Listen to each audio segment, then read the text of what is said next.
Let's open with a word of prayer.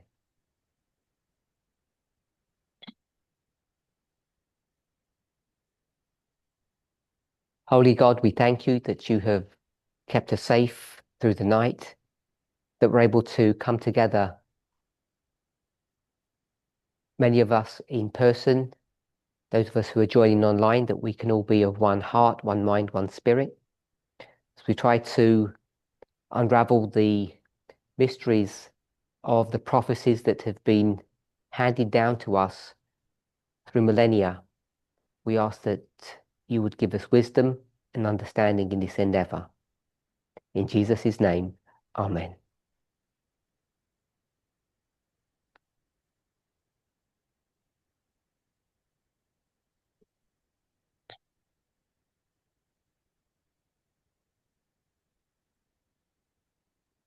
Over the past few weeks, we have been looking at the book of Hebrews, chapter 8.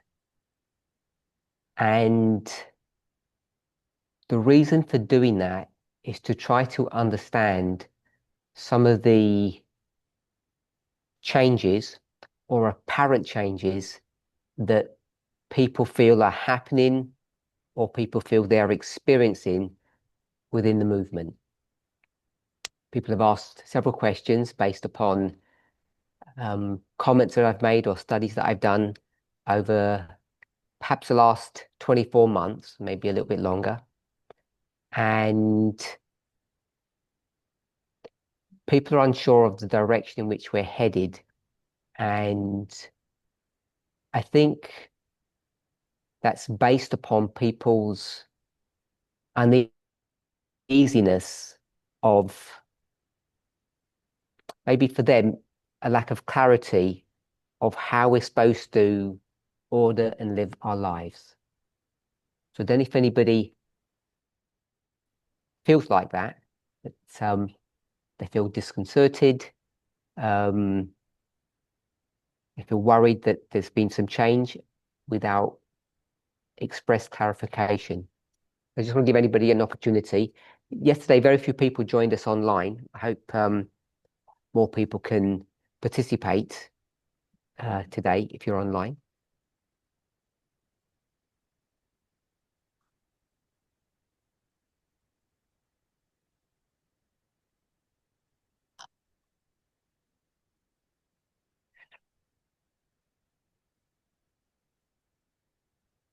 I think we've got about 25 people thereabouts online, plus or minus. So everybody's okay? No questions, no concerns? Everybody likes the direction in which we're headed? I'm sorry. Other Parminder, I'm sorry, I missed the question. Sorry. Is that Eva? Yes. Great. If you're online, because I can't see you, if you just give your name before you speak. So I introduced the study by saying we're looking at Hebrews chapter 8. We're looking at that chapter because in my mind, it's related, it's connected to the subject of the changes people either feel are happening or that they're really happening within the movement, to give some kind of explanation of what's going on. So my question was, if anybody feels anxiety or discontent, or they have some worries or concerns about the changes that are going on in the movement, or that they feel that there are changes happening and they're not sure why. Hopefully that helps.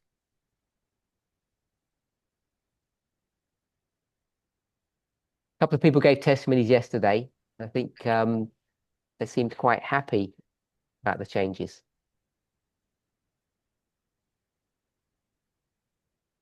Okay, so nobody gave a comment. When we spoke yesterday in Hebrews 8,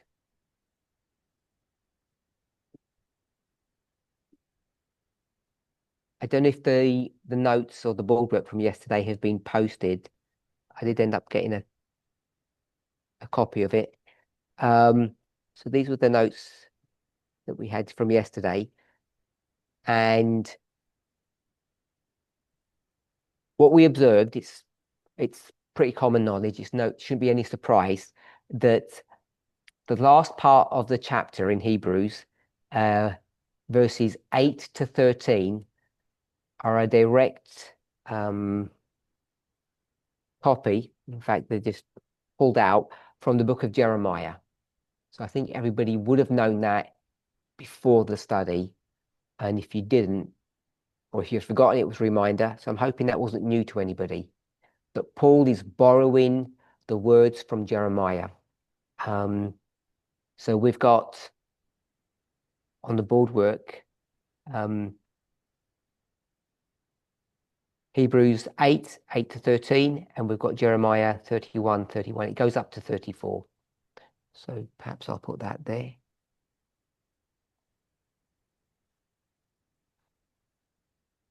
And we spoke about what the significant words were in this passage, and people had different ideas. And I gravitated to the word days.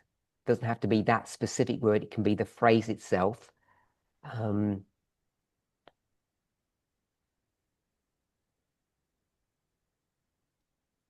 So in verse 8, it says, "Behold, the days come." Everybody should be familiar with that phrase. I think that might have been the title that we've chosen for yesterday's study. And then I asked the question, when are those days, according to Paul? So the board work is there. It says 1, 2, or 3. People had different thoughts, different ideas. I don't know. I can't remember what the consensus was. When are the days? Is it when Paul is writing or quoting that statement, or is it before or after? Can anybody remember what we said or what your thoughts are today, if they've changed? Are you saying when is the days? Is that your question? Yep. So the question's on the board. It's the question we asked yesterday. This is just straight from yesterday's study. We asked the question, when are these days according to Paul? Paul's going to go to Hebrews 8. It says, finding fault with them, he said, "Behold, the days come, saith the Lord, when I will make a new covenant with the house of Israel and with the house of Judah." So he's quoting from Jeremiah. And my question was and is, when is that being fulfilled in the mind of Paul?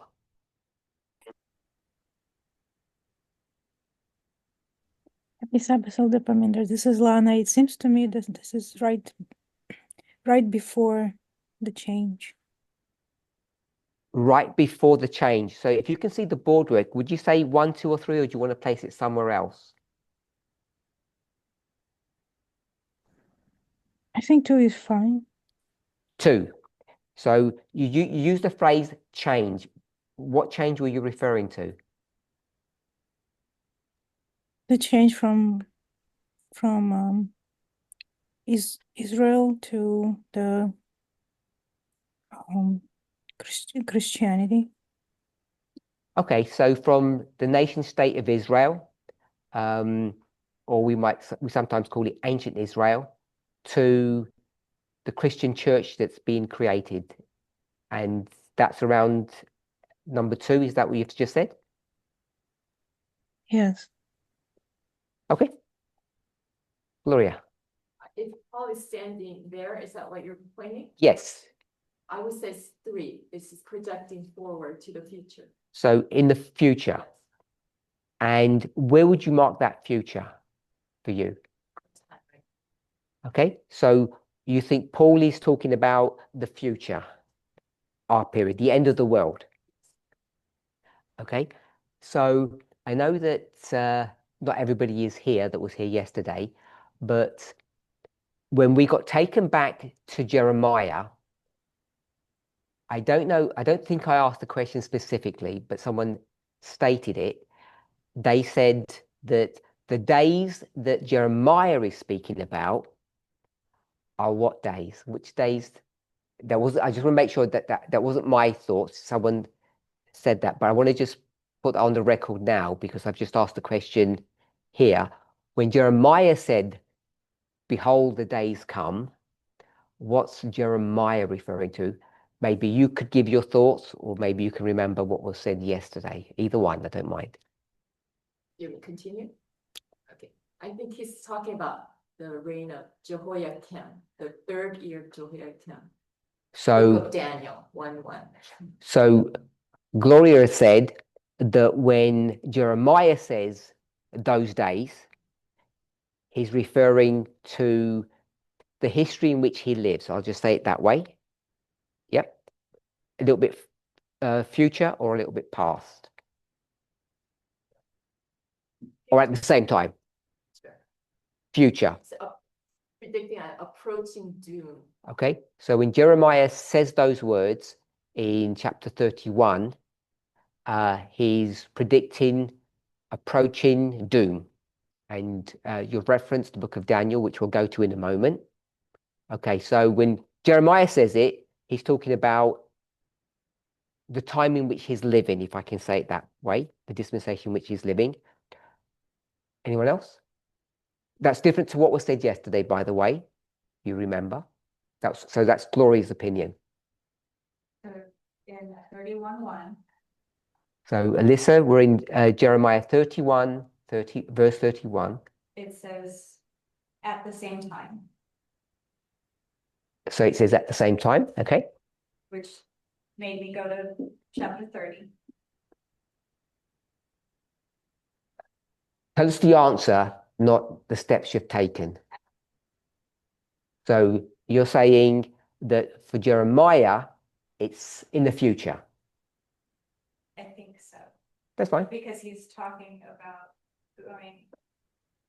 being taken out of captivity. Don't have to explain. So it's in the future. So all I want to know is, let's pull this up here. So for Paul, so we're looking at the days. And it says, come. So I've just put that in parentheses because I'm not worried about the coming of it. Paul,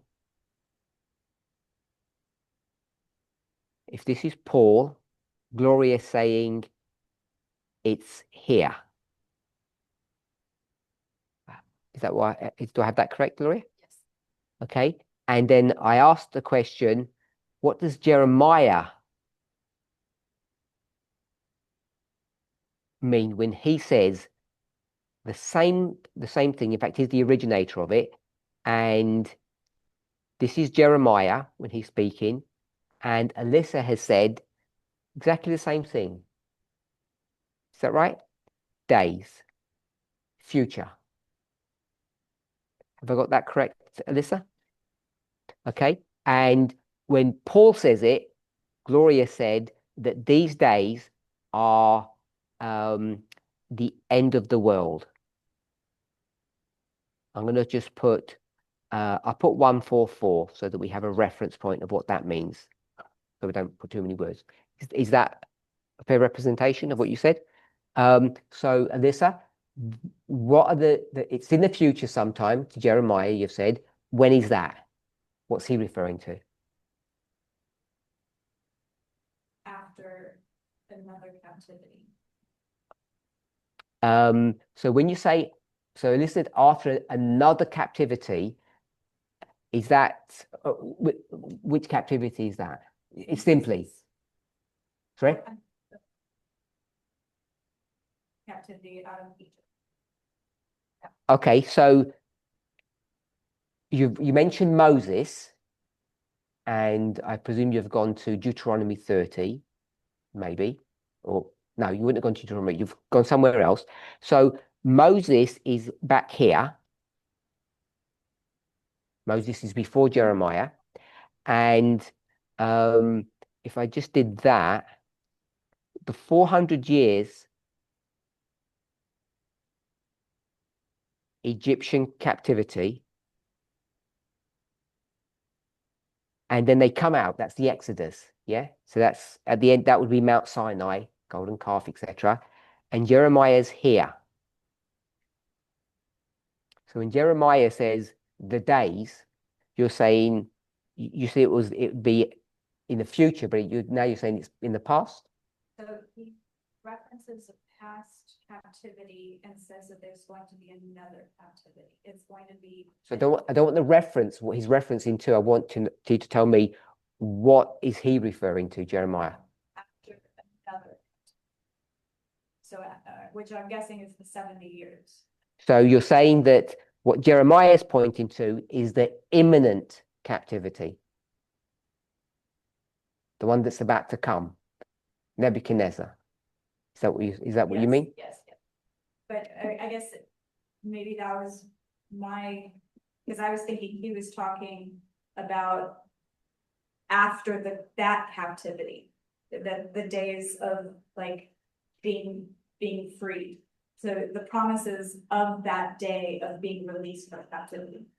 So just summarize what you said. Let me ask a different question. Is Jeremiah quoting somebody? Because you brought Moses into the story. Is he quoting Moses? So you think Jeremiah is quoting Moses or just referencing? Okay, so the words of Jeremiah, they're original. So he said, the days are coming or are here. Not worried about what come means, but it talks about the days. So my question was, what days is he referring to? You said some days in the future. So it's an original statement. So my question is, what days is he referring to? And you've said it's the captivity that's about to come. There's a couple of days too that it seems that he's talking about. So there's the days of captivity, and then he's also talking about days after captivity. So when Paul quotes it almost word for word, are there a couple of days in that one? So in 31. So in the singular passage, there's only 1 days. There's only one. He's only talking about one time. In Jeremiah 31:31, and so I've got days there. And what is that referring to? Days. Okay, so these captivity, and can I put Nebuchadnezzar? No, I'm going to put Babylon. So you're saying the days that Jeremiah is referring to are the days that are going to come, and it's the captivity of Babylon, or in Babylon. And if I've understood you correctly, you're saying that's built upon a previous model of 400 years captivity in Egypt. So you're paralleling the 400 years with the 70 years. Is that right? Is that what you've just done? Yes. Okay. But specific to 31:31, so I think, so specific to that verse, I think he's talking about the like being free, like the promise of I guess the end of captivity. Okay, so it's in his dispensation, but it's talking about the end of the captivity. The new covenant, that's how I'm reading it. Okay. The new covenant is talking about the end of captivity. So I'll erase that then. So now you're saying it's the days that are referred to is after captivity. Good? After captivity. Gloria, is that a positive time, these days? When the days come, is it positive or negative?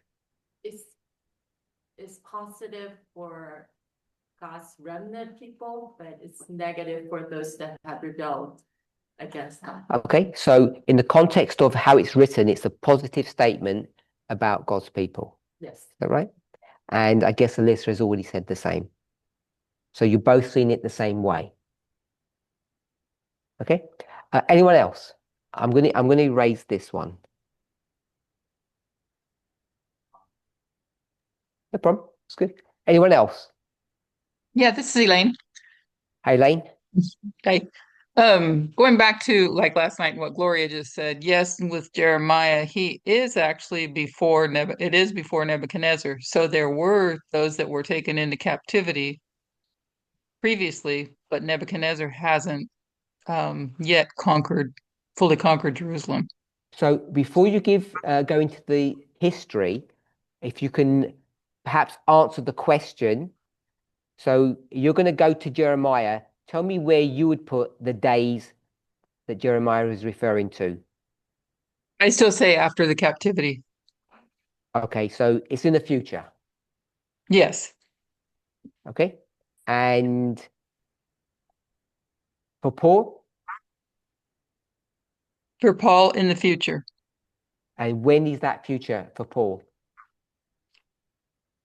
I believe for our day. So is that could I say the same as Gloria? Yes. Okay.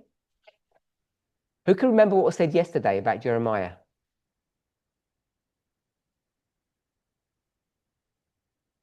George. I think there was a connection made to the 490. 490?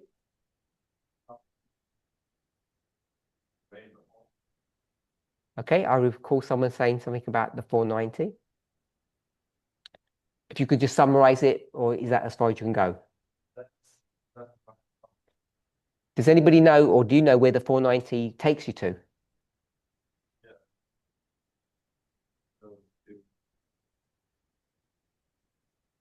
I don't need the specific date if you can't remember, but just the time period. Okay, so it takes you to the time period where Paul is doing his thing, if I can put it that way.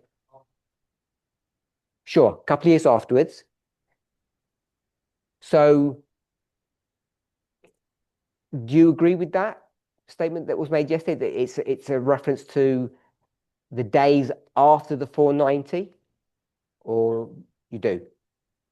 Was that your opinion? Was that your comment, or was it? I can't remember who said.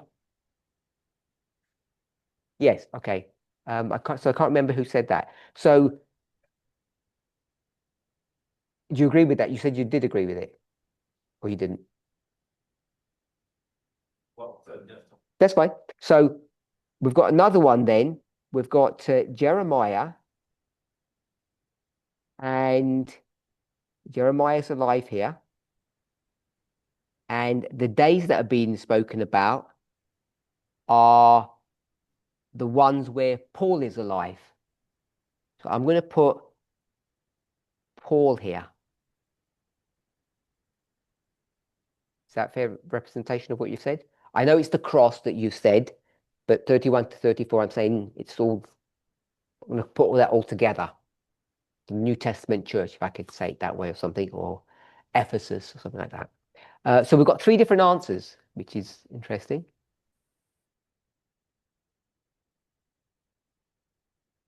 Anyone else? Hi, hello, Parminder. This is Emmanuel. Hi. I will go with the third one. The days, like for Jeremiah, are like in the future. And the days for Paul, they are like in the present. Repeat what you've just said. So you've said that, in your opinion, with Jeremiah, it's the days of Paul. I think that's what you said. Yeah. Okay. And And for Paul, it's what? The present. So for Paul, it's the present. Yeah. But for Jeremiah, it's the future. Yeah.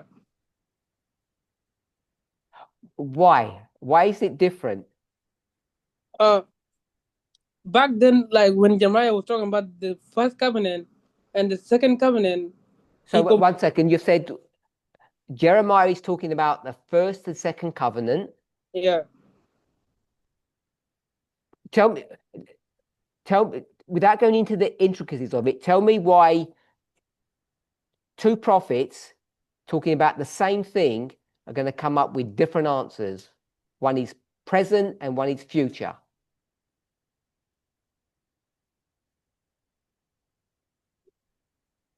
Why would that, how would you do that? What's the logic that you're using that ostensibly identical scenarios, and one is talking about the future and one is talking about the present?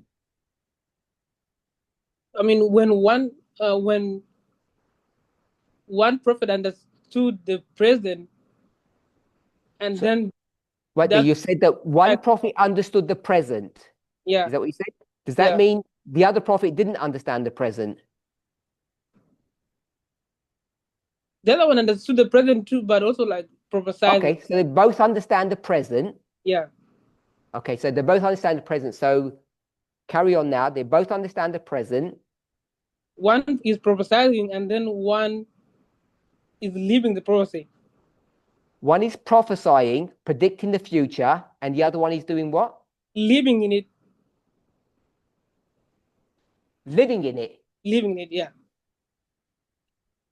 Which one's doing the living and which one's doing the predicting? Jeremiah is doing the predicting, and then Paul is living the prophecy. Okay. Anyone else?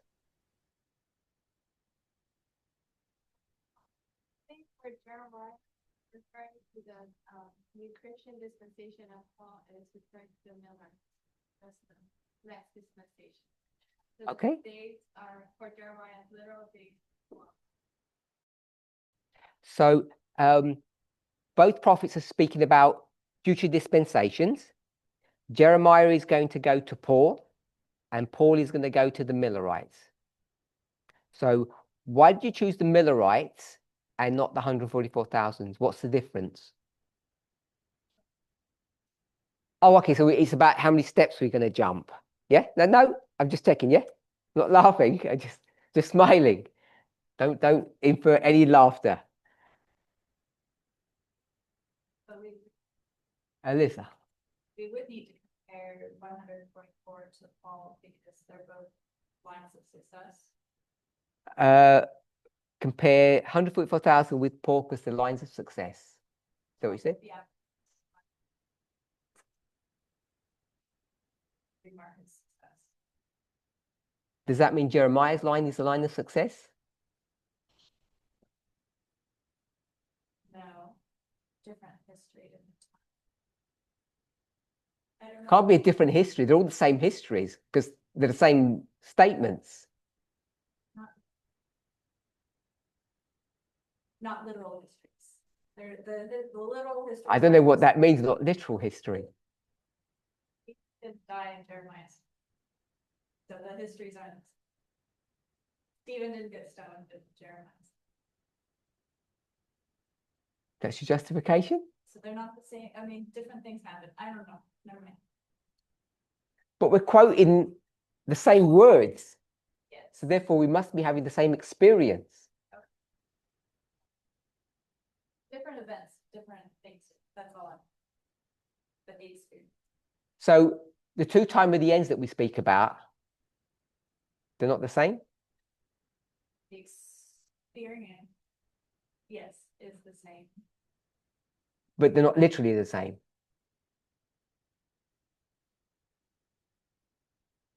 Well, they're not literally the same. Yeah. What's our purpose when we do these repeating patterns or lines? It's not to understand the literal, is it? Is it not to understand the Spirit.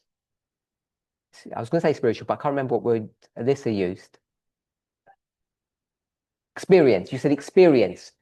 Aren't they the same experience? 1989, 1798? So different caveats, but yes, definitely the same. Like there's, yeah, the countries are different. There's caveats that are different, but yes, it's telling the same story Okay. with differences. So let's try and bring all our thoughts together. We have two prophets. Are they required to be saying the same thing?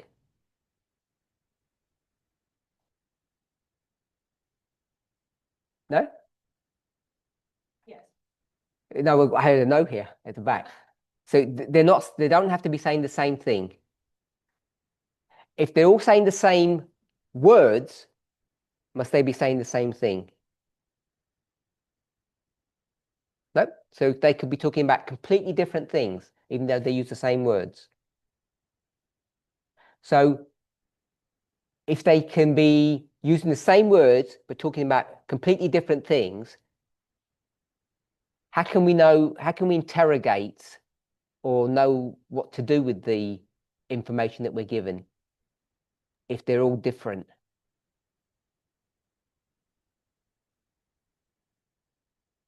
Okay, so they're different dispensations, but they're not going to then be repeating patterns because they're all saying completely different things. Is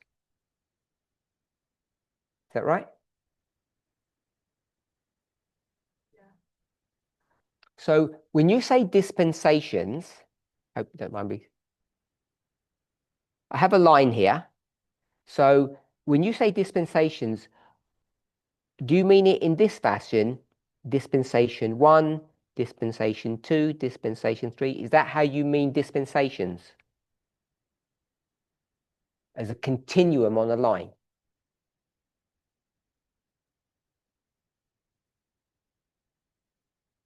So if you said different dispensations, what did you mean by that? I understand what dispensation means, time period, and I understand what different means. Did you mean something like this? Each one is different. Yep. Okay, she's telling you what you meant.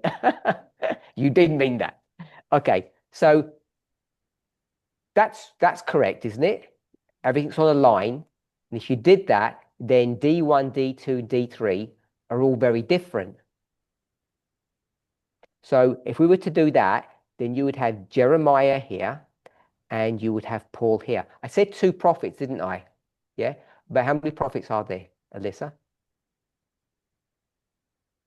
I asked Alyssa because she already told us before.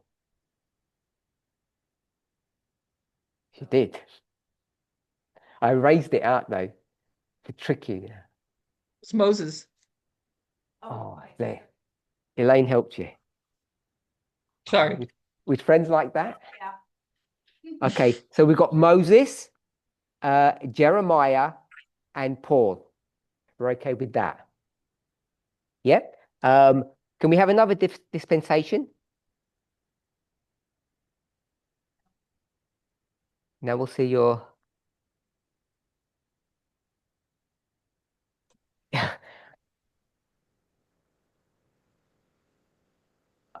I was going to ask who you're going to put here at the end. We could do another white one, but why wouldn't we do another white one? Maybe we could. I'll skip Ellen White. Ellen White's problematic. Who's going to put here at the end? Us. Just us? Well, I said you. Yeah, I'll go with us. Sorry? We could put Parminder because with prophets that tracks. Okay. Well, I'll just put us in a generic term. So Moses, Jeremiah, Paul. So if we did that, then they would all be unrelated events, wouldn't they?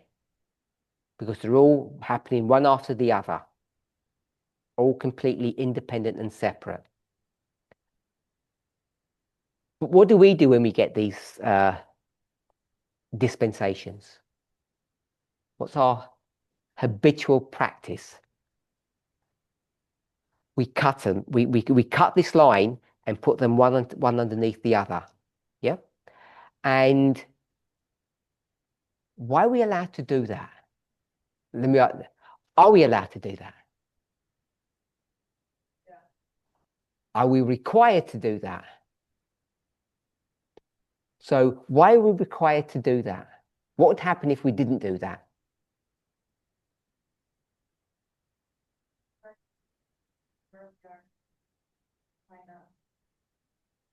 Okay, we're required to see where we are so we can line up. What would happen if we didn't do that?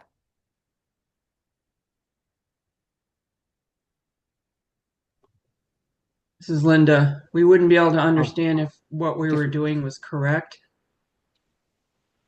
We wouldn't understand if what we're doing is correct. That was Linda. Thank you. Sorry? You're doing your head. Okay. Oh, you do it in your head. What does that mean? Do it in your head.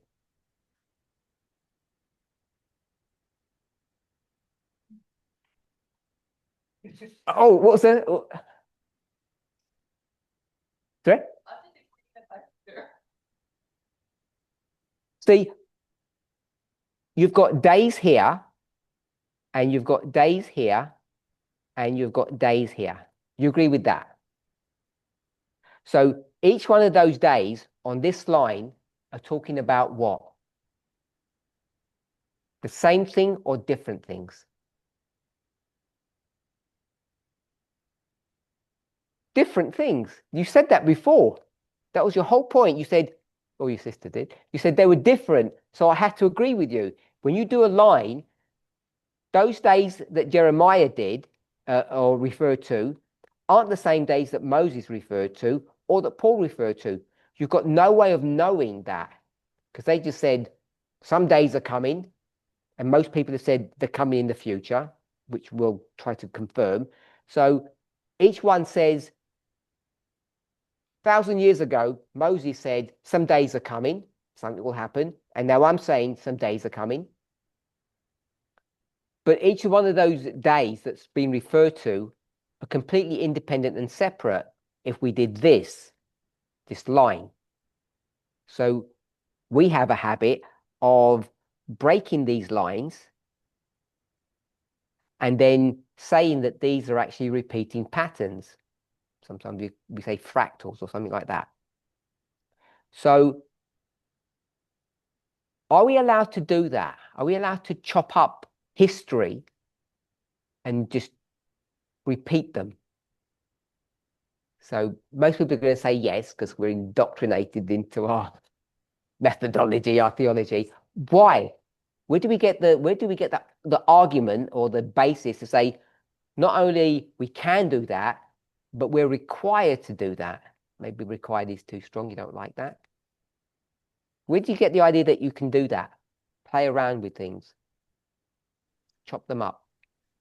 This is Linda. One second, Linda. One second, Linda. Parable methodology, you've said. Compare and contrast. Okay, so we've got compare and contrast. That was Kathy. Linda? Nothing in Scripture is wasted. Nothing in Scripture is wasted. So there just might be different stories as opposed to the same story. Because people would argue if they're the same story, that's pretty wasted. And they'd say if they weren't the same story, there's no waste. People might use that argument against us. Not sure what you think about that.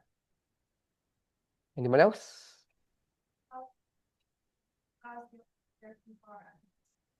So the way God deals with their people is always the same, because the people are always the same, they're always messing up, and God always responds in the same way. Yeah. So that's progression. And what you're wanting to do is typology or line upon line. Yeah, like Kathy said, parable methodology, and then use compare contrast, because the days are all different days. 1 second. So this is progression. That's the word that we use. And stop there and start from that point. So we want to use typology. So we want to use typology. Just line upon line. So typology is line upon line. So we cut those different dispensations. So we're going to cut the different dispensations And do compare contrast. and compare and contrast them. So 3 days are different from each other. There's similarities and differences. So compare and contrast is just another phrase for parable teaching, which you took from what Kathy said. And you agree that the 3 days are completely different. But there's similarities. Yes, they're unrelated, But if you see this idea of comparing and contrasting them, you then can see the similarities and the differences. And if you can see a similarity, then you can go ahead and do that. Yeah. So one of the clues is that if Paul is going to actually use exactly the same words that Jeremiah used, that kind of gives us a clue that we can do that. Yeah. We have to be really sure that what we're doing is right. Because the reason I ask that is because when I ask the questions up here, we're actually getting different answers, which tells you that we're not actually following this this methodology. So someone's going to say, it's already been said, they'll quote somewhere to say, if you're in dispensation 1, can you see what's going to happen in dispensation 4? No. So we all have, okay, no. Can you see 3 or 2? We can see 2. If you're in 1, you can see 2. A little bit. Some bit. So the reason I asked that is because we didn't discuss, there's no dispensation 1 in these pictures here, but we have, this is dispensation 2 and 3. So if you're in dispensation 2, we'll ignore number 1. Dispensation 2, can you see what's going on in dispensation 3? If you're in dispensation 2. And why can't you see into number 4 if you're at number 2? I called it N, but call it number 4. Because we're adamant that you can't go to number 4 if you're in number 2. But people said, oh, you can see number 3. What's the difference between 3 and 4?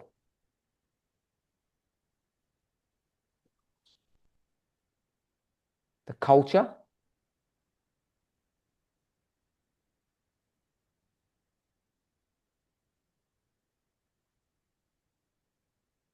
You can't see too far into the future because the world changes a lot. But Gloria just told us a minute ago that you have to, she didn't use the word sift, I'll add that, you have to sift what's the same and what's different. And the technology bit would be the different bit, which you can kind of just sweep under the rug because you're looking for the same bits. So it's the same, isn't it? Essentially, yeah. I guess it's the details that change. So you said that the details change. The important details change or the unimportant details change? Depends. I'm thinking of diet, and that is an important detail, but So you're thinking about diet? but it's not as important as like equality. So has diet changed? No, but yes. No, but yes. I'll leave it there. I'm not sure what that means, unless you want to explain it, because I thought your body that you've got is the same one that Ellen White had, that someone else had 1,000 years ago. But the rules that we abide by aren't, we've changed our application to those rules to be a little bit more flexible. So now our bodies can take flexible eating habits, and they couldn't before. They could before. It could before. Our principles wouldn't allow us to. Your principles or God's ones? I mean, you made some stuff up in the past. I don't mean you, I mean someone 1,000 years ago. That's the you we're talking about. So the principles remain the same, it's just how we view those. And the principles are the same, but how we view the principles is different. 1,000 years ago, 2,000 years ago, we were told not to eat pork. So 2,000 years ago, we were told not to eat pork. It's a bit more than that, yeah? Yeah. Today, I think it's still a sound principle. Today, it's a sound principle. but our reason, because we understand scientifically why pork is unhealthy. So Alyssa understands scientifically why pork is unhealthy, which I find, I just check that one. I find that really good news because I've been looking for a long while and I still haven't found out. So either in our next class, you explain the scientific basis of why pork is bad for us compared to some other stuff, compared to camels, for instance. Well, so compared to red meat, white meat, pork can be healthy. So there's caveats to things. It's not. I didn't understand what that just meant. All I wanted to know was scientifically why pork is bad. No glands, no lymph nodes. No lymph nodes. So if you don't have lymph nodes, you can't eat it. You can't expel waste. So it goes into the. Ah, that's the reason. Rabbits don't have lymph nodes. Camels don't have lymph nodes. I don't know. I haven't explored those other. I'm pretty sure rabbits are not clean either. Right. So I don't know about them. I know about them. So that couldn't be the reason. Unless each animal's got its different reason why you can't eat it. Because it tells you why you can't eat them. Because they're unclean. No, because of the shape of their hooves or what they eat or something. It tells you what the markers are. And lymph nodes isn't one of the markers. No more. Yeah, but you'd have to apply that all across the board, wouldn't you? I mean, Like rabbits and camels and snakes they don't have to. and pigs. Stink. So how do you know lymph nodes is the reason for pigs? That's how I assumed the science and God. Like the more when we have a more advanced knowledge of things, then that becomes our reasoning of, oh, okay, that's why we were given this good advice back then. Science backs that up. Okay, I'm going to leave the food bit with pigs because I think I just don't agree with what you've just said.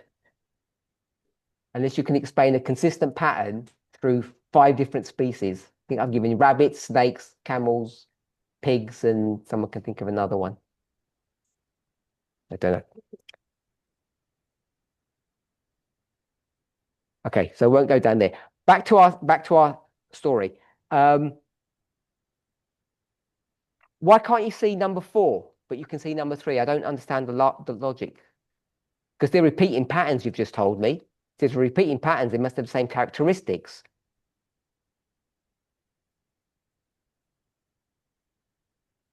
Mustn't they?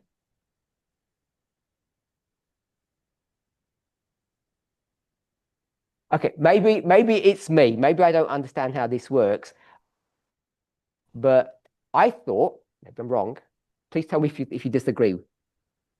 So I thought this arrow ends here, like at the end. It doesn't spill it over into the different dispensation. It ends there, isn't it? That story is a self-contained story. I thought. If it's a self-contained story, there's no story after that. No? Yeah. Because if maybe I'm missing something. If this is D2 and this is D3, if D2 spilled over into D3, so we can say, I have a look over what's happening in D3 a bit, wouldn't we just move? I'll use the wall because that's what people have used. Wouldn't the wall just move? And D2 would be a bit longer and D3 would be a bit shorter. I have a comment. Isn't that what the sort of the issue is? How can you spill over into the future? Because then it becomes part of your dispensation. Okay. I think that was Elaine. Yes. Each spoke for their day, their history, what Each they spoke saw. for their day. Yeah. Yes. Okay. Only. But their day, when you take and cut the line, you have 4 lines then, and you can see each one pointed to their days to come. Okay, And you so take then the spiritual and the natural, or the natural and the spiritual. if I understand what Elaine has just said, did you say what I just said, but better? I think, can I say it better than you? No, but No, I but did think you say so. the same thing? Yes. Okay, so Elaine and I are in agreement. That's what I picked up, that each person, Moses, Jeremiah, Paul, spoke about their own dispensation only. Because if they spoke about anything else, their dispensation would just grow. You agree with that, Elaine? Yes. Okay, so I think people had this idea sometime back in the day that there are these walls here, and if you're here, you can't sort of do a sneak view of the future. Like, it gets difficult because we don't know exactly what it's going to look like, which is kind of what Alyssa had said. So I know that's kind of a common thought amongst us in our movement. It was kind of taught that way, I think, that we can have a kind of a sneak view, but not a proper view because we don't know the dynamics or the details of what's going on. So what I'm suggesting now is it's a bit more fundamental than that. And if you could think of like, the fundamental rules of science or methodology, is that it's not just because you don't know what the future will really look like, the details. You just can't do it, because to look forward means that the dispensation moves. All you can do is talk about your own dispensation, the one that you're in. And I think someone said, I think that's almost a quote, each prophet spoke about, I can't remember how it goes. Say that? Yes, each of the ancient prophets spoke, it says each of the ancient prophets spoke less for their day, less for their own time than for ours. And then it gives you the reference to 1 Corinthians 10:11, Okay, that so theirs is an example. Elaine's kind of, she quotes a passage which turns the thing upside down. So I want to turn it back the proper way.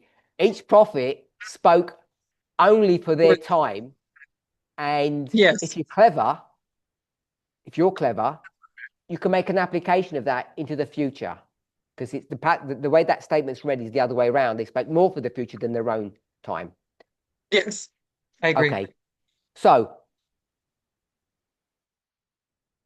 if that's the case, then Jeremiah can only speak about his dispensation, and that's all he can do.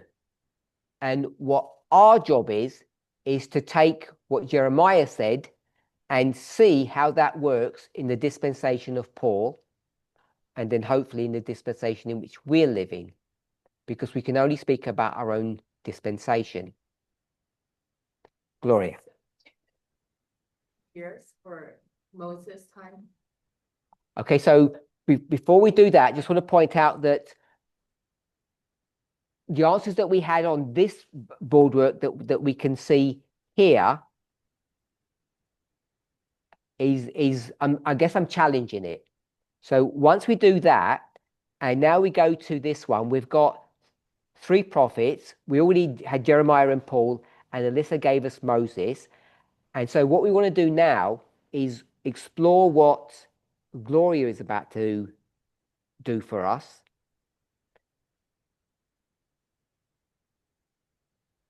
And so we've got dispensation 1, dispensation 2, 3, and 4. We'll call it dispensation 4 because we're the 4th generation. And this is Moses, Jeremiah, Paul, and we'll call us the wise, maybe. And now Gloria's going to talk about the days, but not the thing that leads up to the days. Let me put it that way, because I think we've all agreed that the days are a positive thing. Any kind of captivity is negative. So I'll just put it here like in kind of pictorial form. and you said 400. So we've got 400 years here for Moses, and then we'd mark this as the days. After the captivity, you're going to get some good days. Then Jeremiah, we've got 70, and then you would get, we're going to call them the good days. And then Paul. 1260. So the 1260 would take you into, if I skip Alan White, it's going to take us into our history. It's going to take you to 1798, the time of the end. And Paul's long dead by then. Someone else said something? Does that make sense? Yes. Yes. So if you go to 1260, then we're going to end up breaking the rule. We're not going to keep within that dispensation. 8. So if you go to 538, let's say the maximum would be 100 when Book of Revelation. So we can give up dates, but I'm looking for a time prophecy. After that bad thing, something good happens. George, help us with the bad time period, then the good happens. You're completely lost. Oh, because you already had the answer before, I thought. That's why I Use the asked you. 490. 1 second, Olivine. Oh, tell me what you know. Tell me where I've lost you, because I don't want to lose you. Okay, so are you okay with the Moses one? Okay, and are you okay with the Jeremiah one? Okay, so then we go to the Paul one, and Paul's going to say at the end of this time period, this, which is a bad thing, a captivity, good happens. And you gave us a time prophecy before, because you said it brings us to the time period of the cross. And I said, well, cross and Paul are the same thing.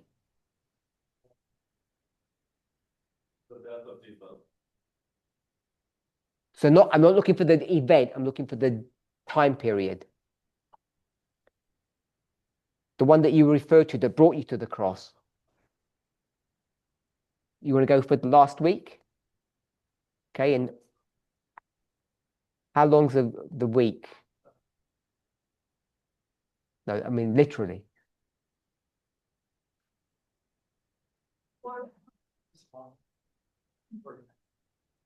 Someone help him out?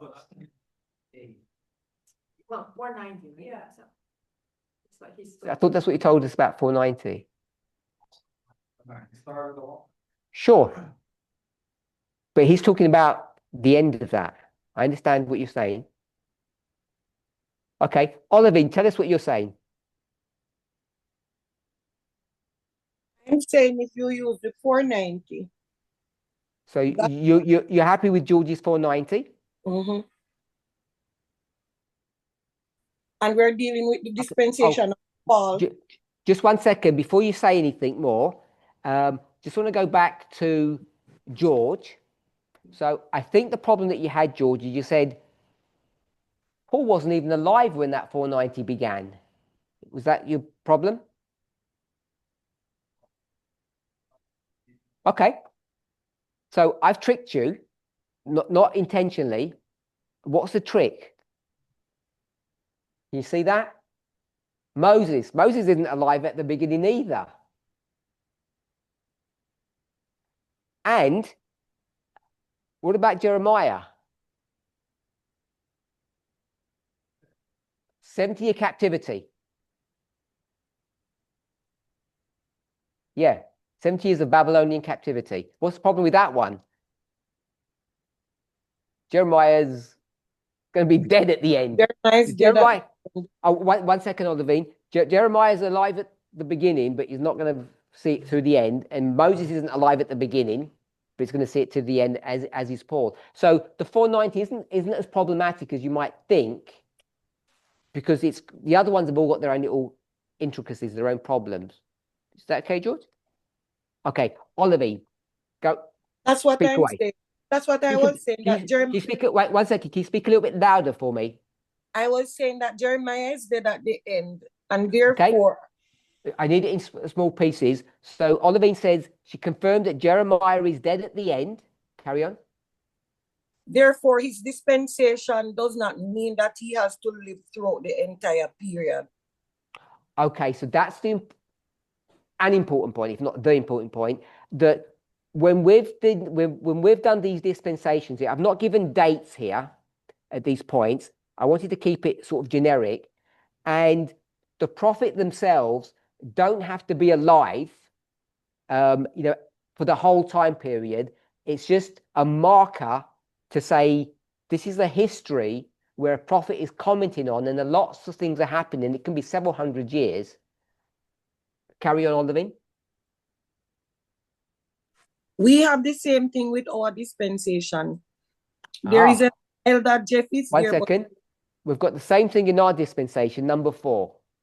Tell us what the same thing is without quoting anybody's name. We don't need to do that. This person that started is not the person that is currently going to the end. The person that started. Yes. I'll say they're not alive now. Oh, give us the person's name then. Sorry. I'm talking about Elder Jeff.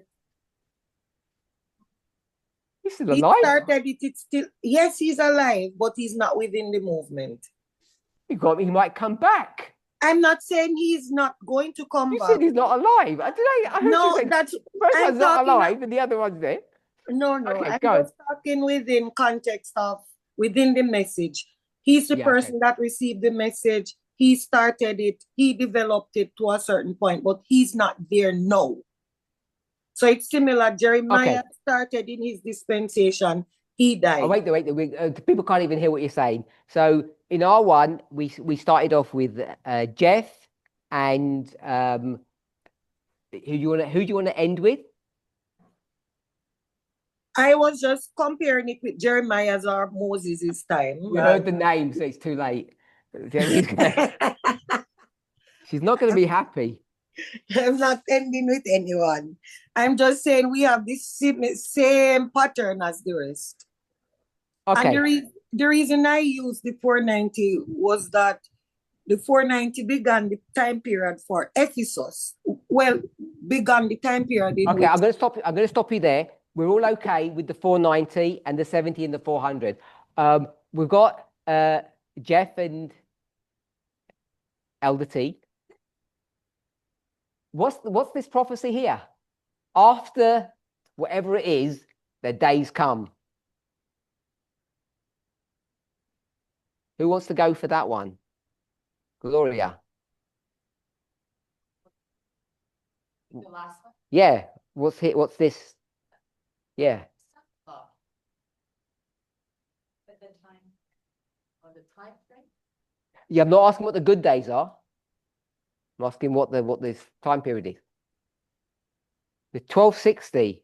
Okay, so I've got a 1260. I've got a 126. Are we all okay with that? So I guess what we've done is 1260, 126 brought us to time of the ends. And the Sunday law. Our time. Right. Yes. Which one of those brings you to the Sunday law? 1888 plus 126. Well, 2 by 14. What number? 1888. Got that? 126. Got that? 2014. Okay. So the 1260 takes you to the time of the end. And the 126 takes you to the Sunday law. That's why I wasn't sure what you meant. That's why I was asking. The 126 also 1989, but it also goes to 2014. And does 1260 take you to the Sunday law? How? How does 1260 take you to Sunday law? First, the end of the pagan Rome coming to its end at 538. 1260 begins at 538? Second one. Second one of what? The second 1260, the papal. Yeah, I've got that. I've got 538. I think it's 8 something. Okay, so I'll put Sunday law here. Are we okay with doing things that way?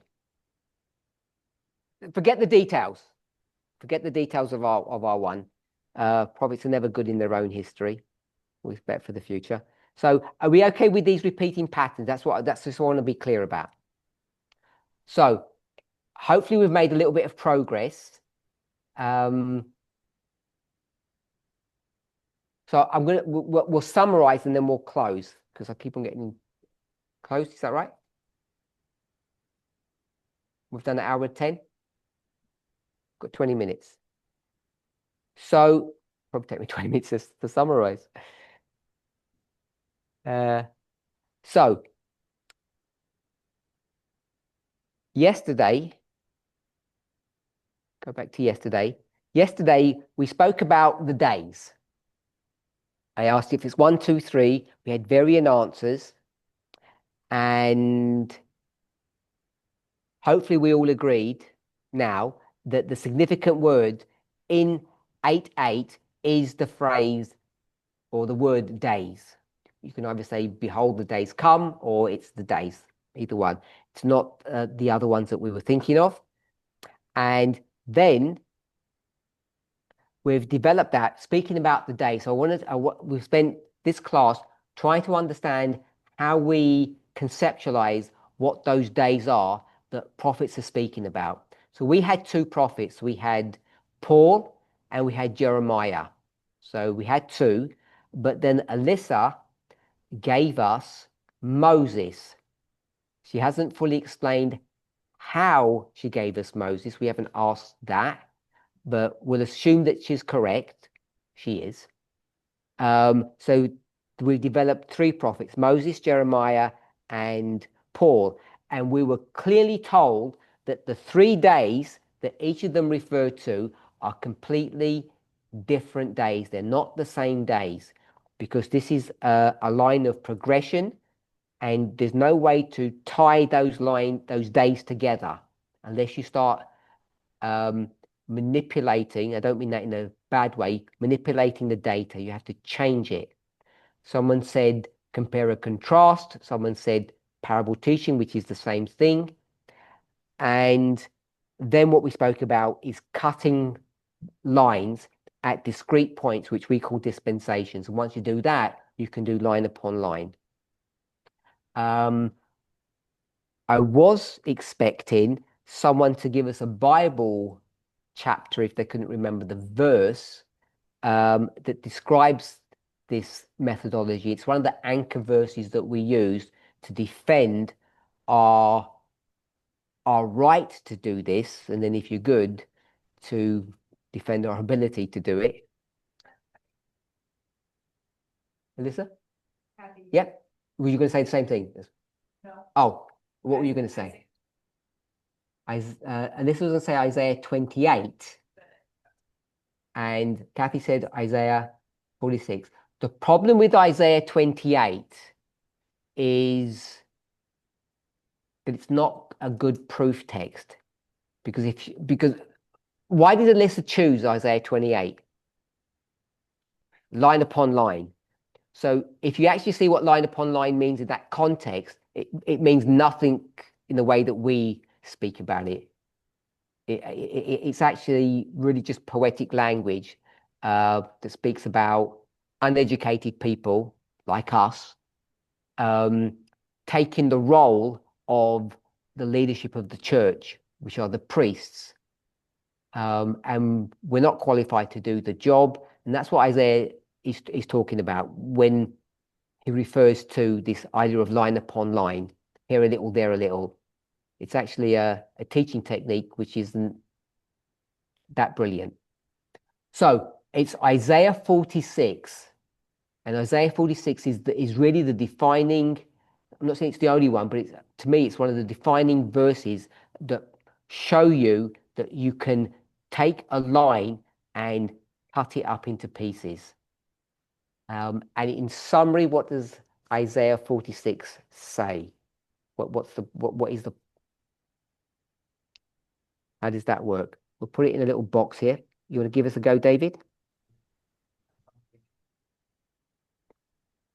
So you declare the end from the beginning. So that's our first pass. You declare the end from the beginning. And so that would mean the end looks, no, you're at the beginning and you're going to tell people what's happening at the end when you're at the beginning. So that's our first pass. But we do a lot more than that. We don't just say, we're in dispensation number 1, and we're going to tell you what happens in dispensation number 4, because that's what David just said, the passage says, but it's a bit more intricate than that.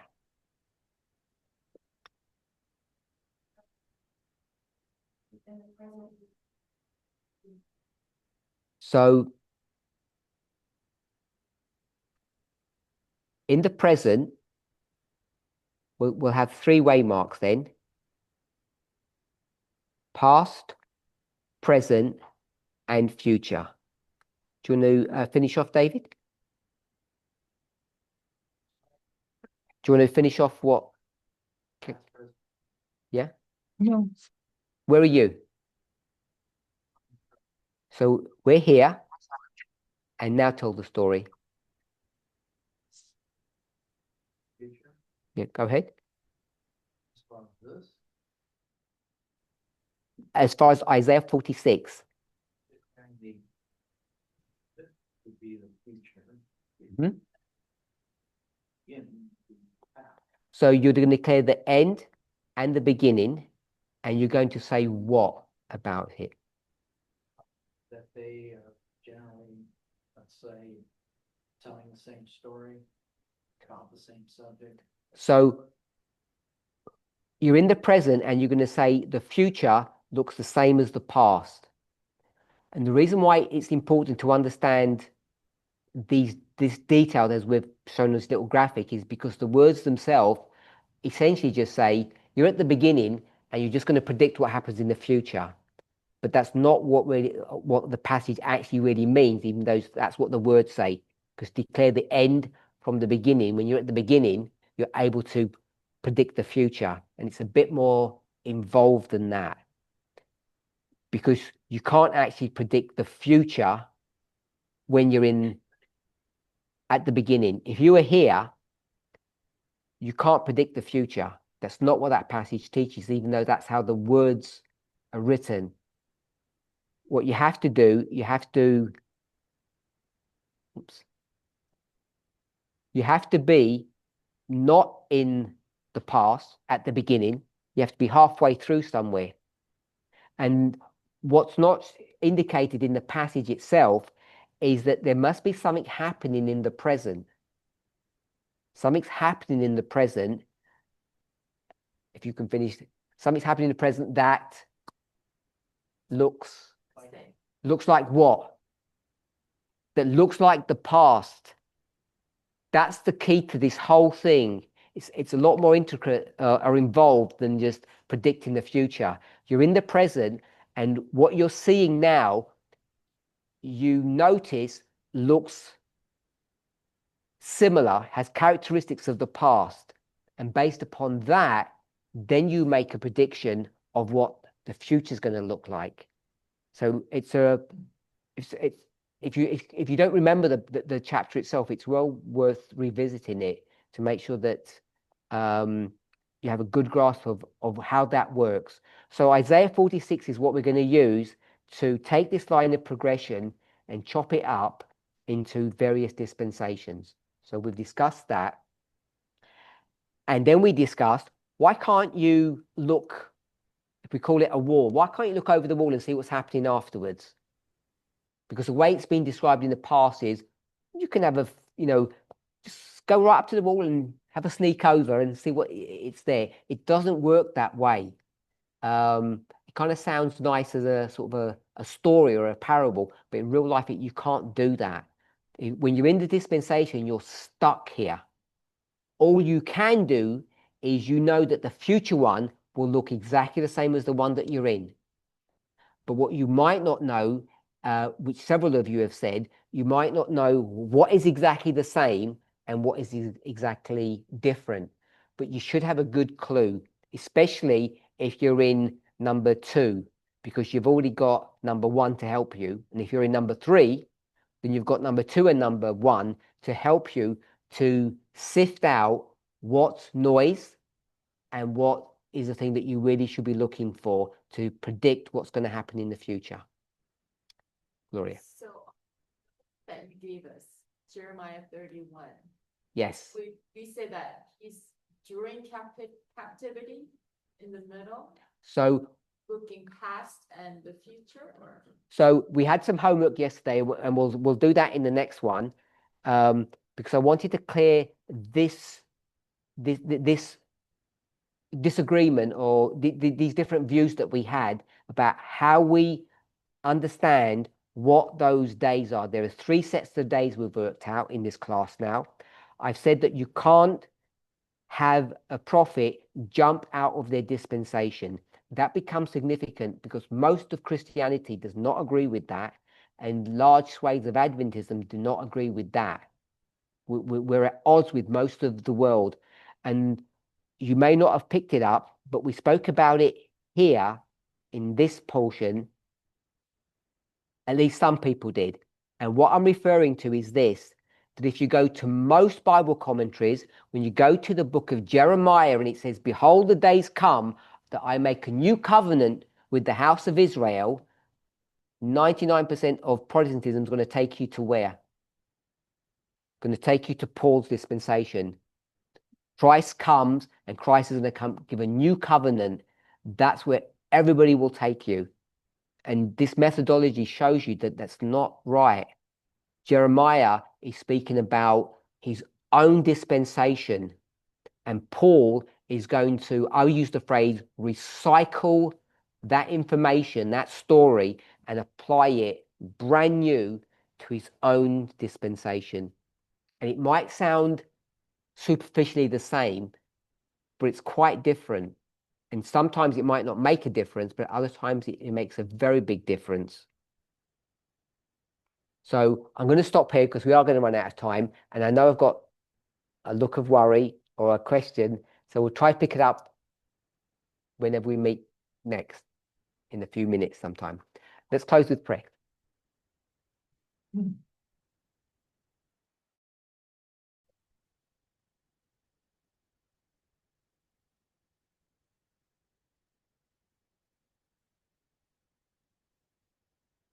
Dear Lord, we want to thank you that we can be kept safe and protected from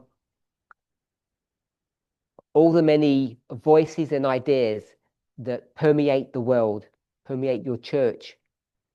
It's only through a clear understanding of your word, obedience to your prophets, and carefully analyzing our own steps that we can be kept safe. Help us to understand the words of these prophets, what they mean to us, and how we should be handling the information that they are sharing with us. In Jesus' name, amen.